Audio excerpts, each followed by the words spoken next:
Richard, pare, ang dami natin kailangan pag-usapan ngayon. As usual, ang daming ganap sa mundo ng politiko. So, anong natin, balita natin, anong pag-uusapan natin sa, First of all, thank you so much, Chris, for being here. In-adjust ka na yung bosses ko. I told you I can do that. No.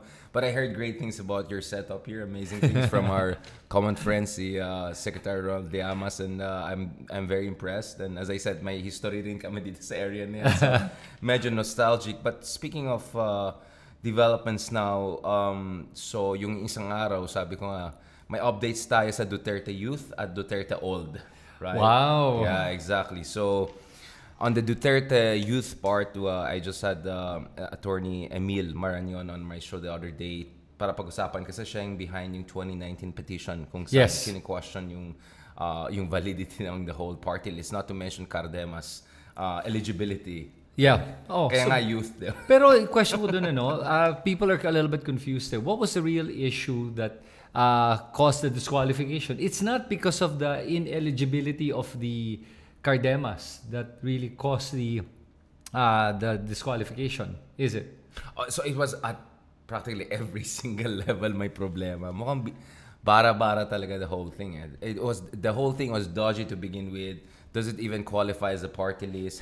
Tapos parang yung ginawa pa nila represents youth and young professionals para na makapasok si Cardema. Remember, Cardema was National Youth Commission chair. So that created also issues of conflict of interest or using state resources. And then there was also this issue na, di ba, hindi ka pwede mag-register lang basta-basta lang as a party list. Dapat there's a public hearing, there's a established na meron kang grassroots na, kumaga, lahat ng mga box na dapat na tick, hindi na tick. The only thing they tick is, tuta sila ni Digong, and they thought they could get away with it, and they got away with it for quite some time. Pero ang tanong ko sa'yo, pero nakita ko kasi yung COMELEC decision. It was a 2-1 decision. At lumalabas dito, it was because nga, ang ginawa nila at sa technicality on the fact that they did not publish their party list. Dun sa newspapers, multiple newspapers, there should be a public kind of hearing event. Ang dami mga issues Right. Pero ang tanong ko, with regards to that, there is a possibility ba mare-reverse yung decision na yan?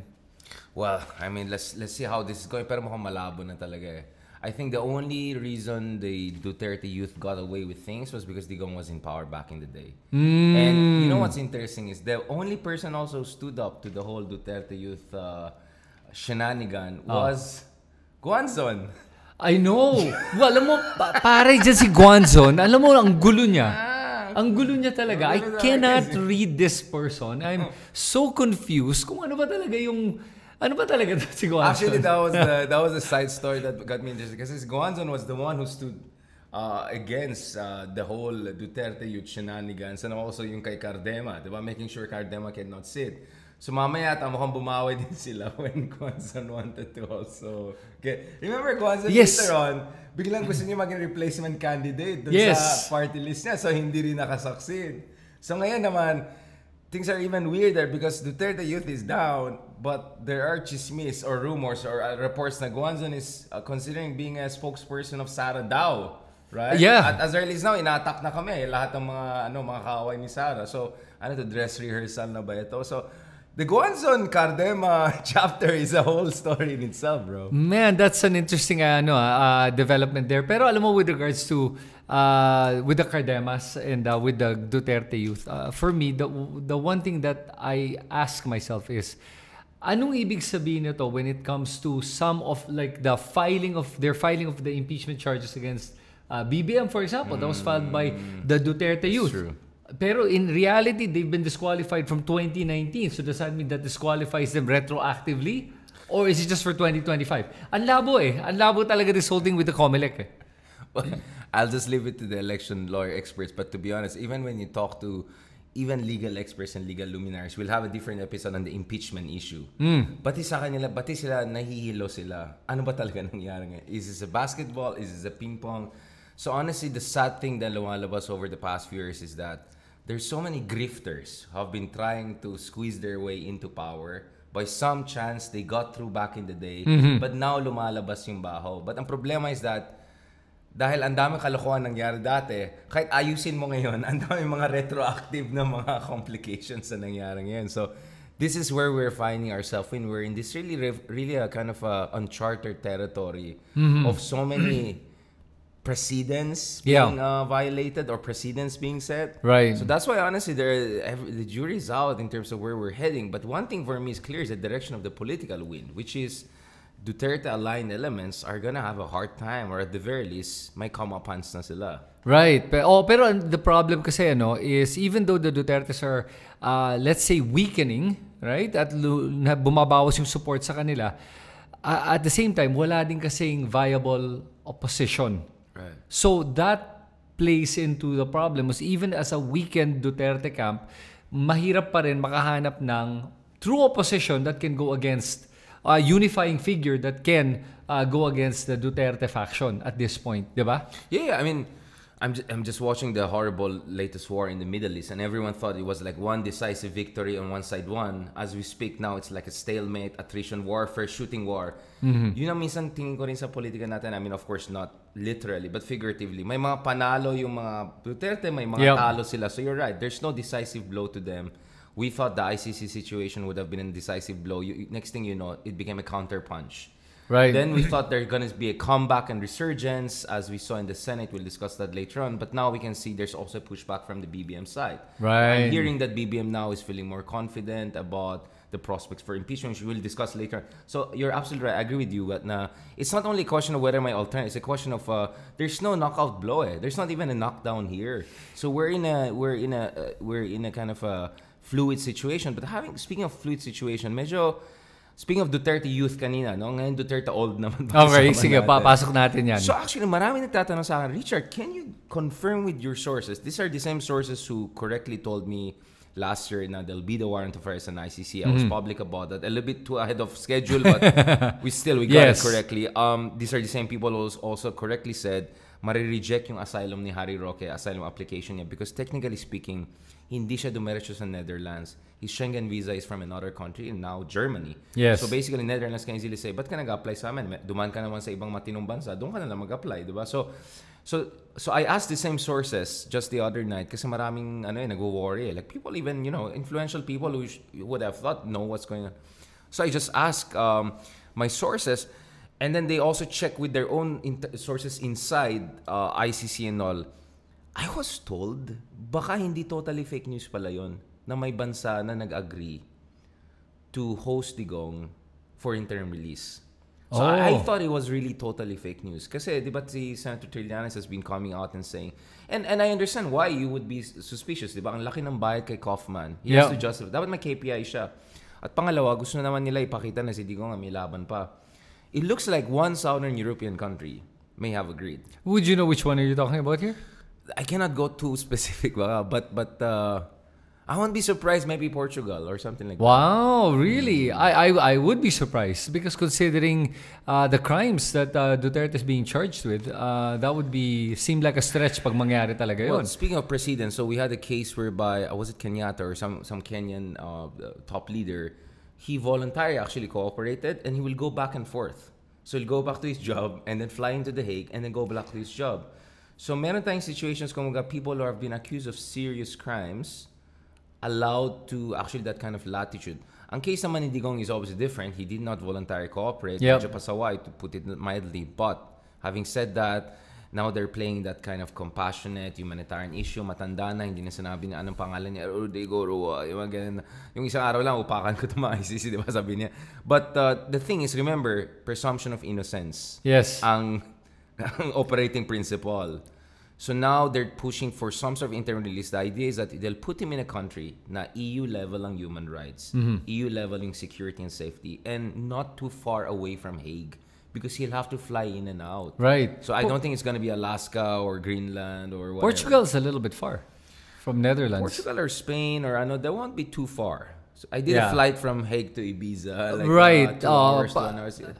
Pero like for me, inisip ko lang na with regards to that, it was interesting that the petition itself, how it was worded nga, di ba? Attorney Claire Castro pointed it out na interesting na sinabi nila that he will not continue to commit crimes. Si Kaufman yata nagsabi niya. Oo, parang, so what are you saying? That you're admitting basically that he does and has committed crimes. Pero at the same time, I think that the ICC will take into consideration yung issue that pwede kasi pag nakalabas siya sa detention, na mag-commit siya ng certain ways to influence the case outside of the court system, meaning sa witnesses and pangharas ng tao. And you know that he is capable and has already done that so many times in the past. So what's to stop him now when he has that free access again? So I think that's going to weigh heavily into the ICC's decision. Yeah, I mean, obviously, we're still betting na hindi mag-grant yan. Yeah. What I'm saying is that there are already some logistical conversation going on as we speak, whereby I'm just saying, wag tayo ma-shock. Pag mangyari yun. Pag mangyari yan. But having said that, you're absolutely right. I mean, if you talk to Attorney Christina Conti, people who are inside, basically their argument would be very simple. Dapat mag-guarantee siya, well, he won't continue to commit crimes. Meaning, hindi siya mag-uutos ng tao ng EJK dyan sa Davao or kung saan. Yes. Pangalawa, hindi siya maging direct threat doon sa mga biktima ng EJK na who will serve as witnesses for the prosecution team. So dapat totally mag-guarantee niya na hindi siya maging sagabal doon sa processes, yung trial procedures itself, and sagabal din doon sa mga tao na gustong mag-provide ng evidence and all. And let's see how good Kaufman is because he's paid enough. I think more than enough. Pero at the same time, ako isa pang issue that I have a problem with the ICC granting itong parang interim release na to is yung mga seditious actions niya. Kasi he could still continue to commit these seditious actions outside of the Philippines and cause the instability that he has caused in the past during the administration of BBM. At he continues to do so. Ngayon, pag makalabas yan, baka lalo pang mag-ramp up yung mga seditious actions siya. And now that he's outside of the Philippines jurisdiction, might even make it worse. So I think those all have to play into the consideration of whether the ICC should grant it or not. This is not an innocent person. When I say not an innocent person, I mean not innocent in terms of the actions he does towards his country and the people that is against him. Yun ang nakakatakot dito kay Digong. Well, also the logistics and safety, right? Remember, parang home detention, parang ganyan. Yung parang ginawa kay Arroyo dati. Yung parang house arrest-ish. Pero paano kung susugurin ng mga followers niya? You know, like crazy things could happen. Yes. So yung mean, I was there at the Hague sa detention area. Sick and tired lang ng tao kasi ang gulo daw everyday. Ang tao may like so parang good luck na lang kung sinong komunidad, whether in Portugal or Spain or whatever, ay mag-host sa kanya because good luck sa inyo. From what I've saw in The Hague, you're right. It's gonna be a logistical nightmare. Very good point. Kahit saan siya malagay, pusta ko sa'yo, dadagsan yan. Yes. Pupunta lahat ng mga OFWs na nasa Europe, tapos magkakampo na yun, titira na yan doon. Just to be clear, no, remember when you do lives, yung algorithm mo, it targets yung mga potential audience mo in that continent. So when I was doing live in Italy, in Hague, in Brussels, yung mga OFW din ang nakikinig sa akin. And marami sa kanila sinasabi, hindi kami pro-Digong. So these are the loud minority, but they're big enough you need just 1,000, 2,000 people to open the whole community. Pero at the same time, ako naman, yes, mong sabihin na loud minority sila. Pero at the same time, think about this. When I saw the election numbers for the Duterte camp, mataas. Mataas talaga. So, from the OFWs, so nakikita ko, majority of OFWs, actually, I think... From those who vote. From those that voted, sure. I mean, we're talking about millions of OFWs. Right, okay. So, are you saying... But then again... Tens of thousands is still a minority. Yeah, but at the same time, that's a percentage of the total population. So, that could already be a sample of the size of OFWs that are pro-Duterte versus anti-Duterte in this case, which for me is concerning. Yeah, I mean, even if a minority is still tens of thousands of people. So, sure, absolutely. I mean, regardless, so we can debate about. But my point is, good luck na lang dun sa mga house arrest area because there's gonna be a whole museum there, rallies there. Who knows, might be someone. I mean, the level of fanaticism I've seen, right? Including, It's pretty fanatic. it might get out of control. As we speak, di ba, Sarah is now in Melbourne? Yes, oo nga eh. Ang sarap ng buhay nga ni Sarah ngayon, nagta-travel vlogger nga siya. Dapat talaga, sabi ko nga, i-quit na niya yung trabaho niya bilang VP at maging travel vlogger na lang Wait, siya. may trabaho pala siya? Yun. Yung titulo niya, kasi sa trabaho, wala talaga siyang ginagawa. It is amazing to me na mga tao at mga sumusuporta sa kanya, naniniwala na meron talaga siyang ambag. Wala ever since she became VP at DepEd, wala siyang nagawa para sa mga tao aside from nagbibigay ng ayuda. Which is ironic na yun ang sinasabi ng mga Duterte trolls na ayaw namin sa ayuda tapos binabanata nila ang buong administrasyon at ang Congress dahil nagbibigay ng ayuda. Pero ano yung ginawa ni Sara? Nagbigay lang ng ayuda din naman. The very thing you accuse people of or the government of is the very thing she does. And that's the only thing she does. Binibigay niya ng ayuda yung mga supporters niya, pero siya din nagbibigay ng ayuda sa mga kung saan-saan na hindi natin alam through the confidential funds, misuse of funds. And now, kaya nga sabi ko, better be a travel vlogger na lang. Well, I'm not sure how good she will be because you need to actually talk nicely and be eloquent and articulate. I'm not sure she's gonna cut it, but no, I mean, going back to Sara Duterte, kaya nga half sarcastically said baka akyat na naman yung satisfaction rating niya because it looks like there's an inverse relationship between ambag and satisfaction rating. Yes, like, there is. The fact that Digong has higher trust and satisfaction rating than both Sara and BBM. According to one survey at least, tells you. Yeah, alam mo sa akin, this is how I look at surveys to be honest with you and mga ganyang trust ratings. I have never looked at trust rating as an indicator of somebody's performance. Never. Competence, competence. Okay? So, for people to say, bakit siya mahal ng tao kung palpak yung ginawa niya? Kasi maraming tao talaga, unfortunately, are mangmang. Yun talagang katotohanan. Maraming tao ay ignorante. Just parang, he's our guy. Yeah, yun lang. And they don't, there's no reasoning behind it. It's really religious fanaticism. And that's the problem with that. And nakikita natin how that religious fanaticism is now rolling over to the political aspects. Kaya hindi sa akin, never ko tinitingnan yan. But having said that, here's the thing. Perception, I find, is greater than reality. The perception of reality actually is greater than the reality itself. Kahit na walang ginagawa, kung ang perception ng tao ay mas lalamang yun kaysa sa katotohanan, kaysa sa facts. Yun ang problema. Ang tawag namin dyan is performative governance. Performative. Parang mema, may masabi lang, may makita ka lang, ganun. Unfortunately, it works. You know why? I cannot also blame people. Like, everyone's trying to survive every day. Not everyone has time to look, ano ba talagang ginawa ng Department of Agriculture on this issue? Ano bang ginagawa? So, unfortunately, what trends online, algorithmic, as yung mga pa-pogi, pa-cute, pa-ganon. And let's be honest, Digong is a master of that. Whether it's in Davao, whether it's at national level.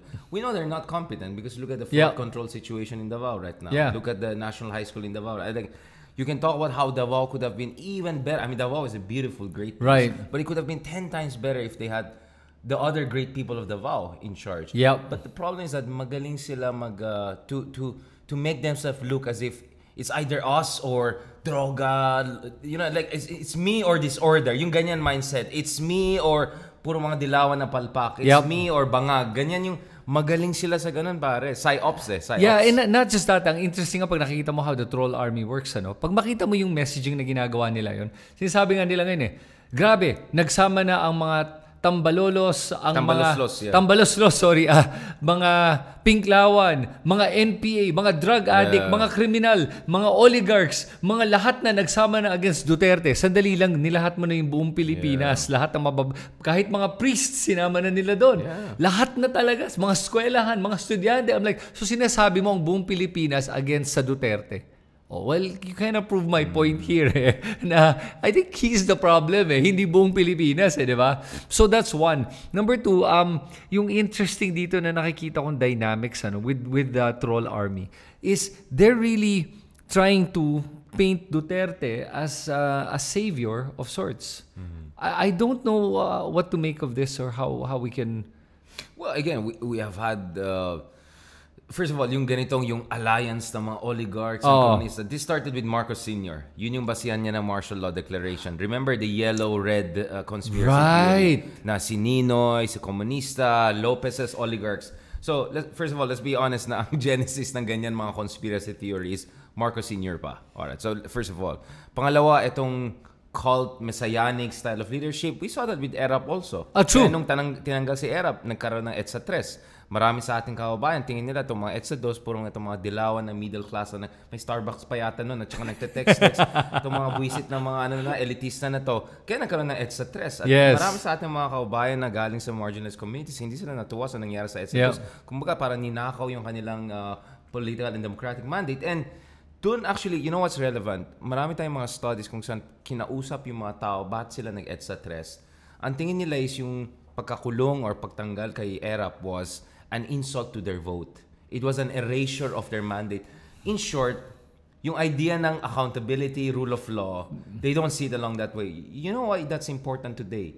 Because ngayon, and pag-usapan natin later on, pag nilalabas mo yung mga issues ng EJK or impeachment issues, ang issue nila is, binoto ng tao yan. Ayun. Hayaan mo na tapusin yung termino niya eh. May mandate na siya, popular naman siya. Kaya nga sabi ko, itong mga surveys na sinasabi na popular or mataas ng toss rating ni Digong, it actually has a direct political impact in basically rationalizing or apologizing for their lack of accountability. Kaya nga delikado yung mga survey na ganun sa akin eh. It is amazing how this logical fallacy, yung pagdedebate ng mga tao, yung ginagamit nilang paraan para magdebate o para to justify somebody's wrongdoing ay yun nga, numbers.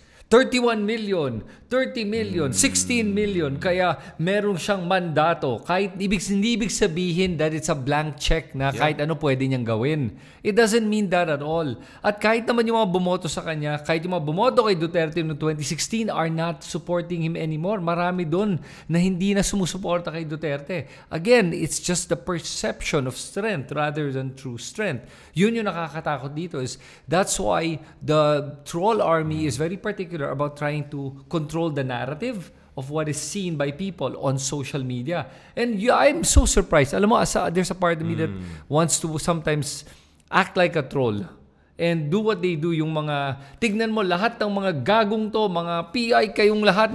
I'm like, grabe, if I spoke like that, I mean... And they don't care na maraming nangiinsulto sa kanila. They're just trying to get that narrative of a story na si Duterte lang ang may pake, ang tunay na tatay ng bayan. Actually, hindi siya yung tatay. Siya yung mamamatay sa bayan. Ito yung AI. Oo, alata namang AI ako. Kaya katangahan para sa mga DDS commenter. Matalinong bata. Sinasabi nila na galing daw sa totoong estudyante yung sinasabi mo. Hindi, palusot lang nila yun kasi wala namang totoong bata na sumusuporta sa kanila. Kaya ginawa. Araw AI? Oo, alata namang AI ako. Kaya katangahan para sa mga DDS commenter na purihin ako bilang matalinong bata. Sinasabi nila na galing daw sa totoong estudyante yung sinasabi mo raw. Hindi, palusot lang nila yun kasi wala namang totoong bata na sumusuporta sa kanila. Kaya ginawa nila ako isang AI character. For me, that's how you get back. Hindi ka maging bastos like them. I love it. Ika-comeback mo lang sila, di ba? Like, I think this is a good way of doing it. Parang kaysa you go down to the to that level. Because it brings you down eh. Oh my diba? God, nakakatawa yan. Gamitin mo yung fake news nila and then ibalik mo sa kanila. Reverse uno ang tawag ko dyan. Okay yan sobrang nakakatawa. Like, that's a good stuff. Like, I was very impressed with ito rin yung, di ba? Hi guys! Huwag kayo tumulat kay Bato at Baste ha. Maging mapanuri at mapanatsyag. Huwag maniwala sa fake news. Ang galing! So, ang galing perfect yan. sagot sa scenario mo. Like, there's always a temptation to beat them in their own game. But how can we come out better than them? Right. So, ako ang style ko, troll the troll like this. Yeah. Like, i-comeback mo sila. So, I think, I'm glad. And then yung mga meme na ganito, di ba? Ex-convict, future convict. Di ba? Yung mga ganun. Like, I think you need to have a sense of dark humor. You know why? Because, first of all, aminin natin, one thing that makes Duterte, and I think we're almost done with this episode, but one thing that makes Duterte very endearing is may sense of humor si Digong. You know, I mean, honestly, like even if galit na galit ka sa kanya, pag na-meet mo tas nag-joke siya, kahit naiinis ka, matatawa ka. sa kultura natin, bilang Alam- mga Pilipino, yes. humor is a powerful political weapon. So, It is. pwede kang politically medyo patama or medyo bardagulan, but if you do it with some humor and wit, I think it's gonna be more effective winning over people or winning them back. Right. Oh, totoo. I actually agree with that. And I'm sure naman talaga Duterte is very charming as a person. You don't get to power like that kung di ka marunong that narcissistic way of 100% charm. success rate. He never Oh. lost a single election in his life. Yeah, of course. Diba? So nakikita mo yun. Pero it Landslide doesn't that. mean that you're not a killer. No, unfortunately. Right? Yeah, But people think kasi that, he's so charming, he's so nice to me, impossible na mamamatay tao yan. Ted Bundy is also for those who don't know who Ted Bundy is, Google nyo, he was also very charming. Psychopaths. Yeah, exactly. Normally, psychopaths, serial killers are very charming. Magaling sila. Yeah. And they can BS their way out of almost anything. So, yun yung kailangan maalala natin, and kailangan patalasan natin yung ating isip sa mga ganito at make sure na makita natin through these masks that people wear. But speaking of that, even yung mga not Duterte type figure, even yung mga Tulfos or mga Miriam Defensor, Sure. yung mga mataray or matapang, Yeah. actually if you see them in person, they're also very charming. At hindi sila psychopath. What I'm saying is that you can be also like matapang and then cool and nakakatawa Yes. without being psychopath and killer Yes. too. So in short, that's actually the game where we have to beat the other side. Instead of saying, we won't go down to their leg. No, learn some tricks and then incorporate it into your own algorithm and do it better. All I'm saying is that we should learn from our enemies. Yeah. Right? And when I say enemies of constitutional democracy, let me just emphasize that tayo po ay hindi to tyranny of the majority. Hindi ibig sabihin kung gusto ka ng 70% ng tao, Right. gawin mo lahat ng gusto mo. Meron tayong saligang batas. Yawn. Kaya ang term dyan ng mga lawyers and political scientists, constitutional democracy. At the end of the day, kahit binoto natin ng isang tao, yung kanyang pwedeng gawin ay dapat sa loob ng coordinates ng ating saligang batas. At kung na-violate yun, wala akong pake 90% approval rating mo. Well, Hitler had, what, 90%? 99%. It was insane. Saddam was, it doesn't make them correct. Yes. Right? Popularity contest yan. The class clown is Yep. the funniest guy and most popular. Doesn't mean na siya yung pinakamatalino sa classroom, di ba? But anyway, we'll talk about the class clowns wanting to be class presidents soon as we talk about Senate presidency and Amy Marcos. But having said that, I think that sets the tone well for our next episode. Kasi speaking of humor, pag-usapan natin, Miggy Mango, meron ng merch, no? Yung ating, Merch na. may merch ng yung isang kaibigan na bags. Oh my Meron God, nila. may ganun Different na. designs, diba? Katulad ng kabilang channel, may merch na. Oh, di ba? wow. So, in the next episode, pag-usapan natin yung articles of impeachment, alignments, realignments, Boy Kilay, kamustang latest microblading episode, and abolish Senate. I keep on hearing that. Abolish Senate. Wow. Nawalan na ba ang respeto ng tao sa Senado? And you're the perfect person to talk to because you know why?